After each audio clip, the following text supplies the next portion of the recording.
Tere! Siin Brüsseli päevik Yana Toomiga esimene uuel aastal. Ja aasta algas pauguga. Saabus Donald Trump. Võib tunduda, et USA on kaugel ja meid see ei mõjuta, kuid ma väidaksin, et päris nii see ikkagi ei ole. 19. sajandil ütles üks Briti peaminister, Inglismaal ei ole igavesed liitlasi, vaid püsivad huvid. Sama on ka Donald Trumpi puhul. Pole liitlasi, pole väärtusi, paljad huvid.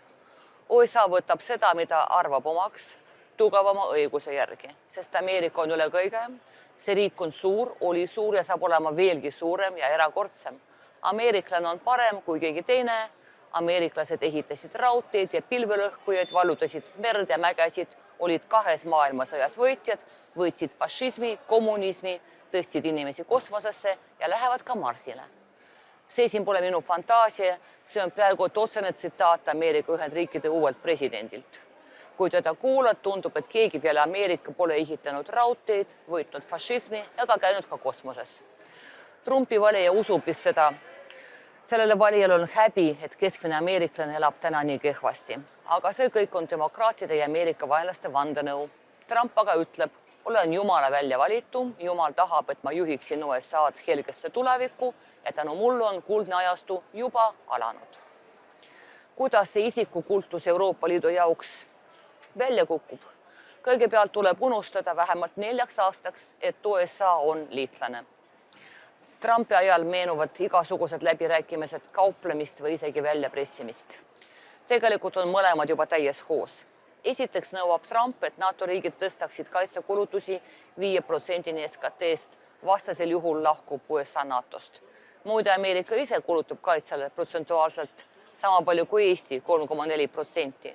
Võib-olla paisutab Trump nagu kogenud kaupleja hinda, et leppida 3%-ga. Kuid ka see on mõnele riigile liiga suur. Aga Eesti juba ületab selle piiri. Asja iva on tegelikult selles, et kui USA suurendab kaitsekulutusi, on see kasulik USA-le. Ja kui Euroopa suurendab kaitsekulutusi, on see kasulik jällegi USA-le. Sest me ostame relvi enamasti Ameerikast. Siit ka Trumpi nõue. Teiseks on Trump väga õnnetu, et Euroopa tsitaat kohtleb Ameerikat väga-väga halvasti. See tähendab, et me ei osta USA-st tohututest kogustest autosid, põllumajandustooteid, naftat ja gaasi. Seepärast ütles Trump, peab Euroopa olema valmis tollimaksudeks. See on ainus viis õigluse saavutamiseks. Ja ei loe, et USA vedeldatud maagaas on kallim kui näiteks Venemaa oma, mida Euroopa Liidu riigid ostavad just sel põhjusel, mitte sellepärast, et nad tahaksid Kremli toetada. Ei loe ka see, et USA põllumajandustooted ei vasta sageli Euroopa Liidu standarditele. Kui me ei osta, Trump kehtestab tollimaksust sellele, mida Euroopa Liidu USA-sse müüb. Ja siis kannatavad meie ettevõtjad. Trumpi maailmas on kõik suhteliselt lihtne. Eesti jooksis Trumpiga nõustuma justkui esimesena maailmas. Välisministeeriumi kantsler Jonathan Vseviov on juba öelnud, et nii nagu Trump väärtustab tugevust, väärtustab seda ka Eesti. Ja meie viga on see, et me ei seleta USA-le korralikult, mida me nende jaoks teeme. Muide, mida me nende jaoks teeme. Ja mitte sõnagi vabatulust või inimõigustest. Peaasi, et me meeldiksime USA uuele presidendile. Peaminister Kristen Michal oli samuti kohe nõus. Eesti peaks kulutama 5% SKT-st kaitsele.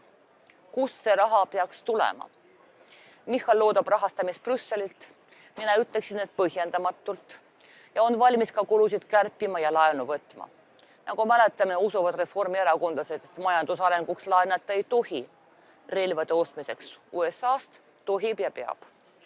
Niisiis, kui Eesti täidab Trumpi nõudmisi, näeme tulemust elektri- ja küttearvetes, kaupluste hinnasiltidel, arstide järjekordade pikkuses, sotsiaaltoetuste suuruses, hariduse kvaliteedis ja nii edasi. Sest meie raha läheb Ameerika Ühendriikidesse. Sellega teeb Trump Ameerika veelgi suuremaks. Põhimõtteliselt iseloomustavad Trumpi poliitikat sõnad, mida ütles kas Al Capone või kolonel Colt, ei tea kumb. Hea sõna ja relvaga saavutavad alati rohkem kui ainult hea sõnaga. Kuigi kardetavasti pole Eesti jaoks relva siiski vaja. Meil on niigi hea meel Trumpi ees kummardada. Ärge terveks ja kohtume nädala pärast.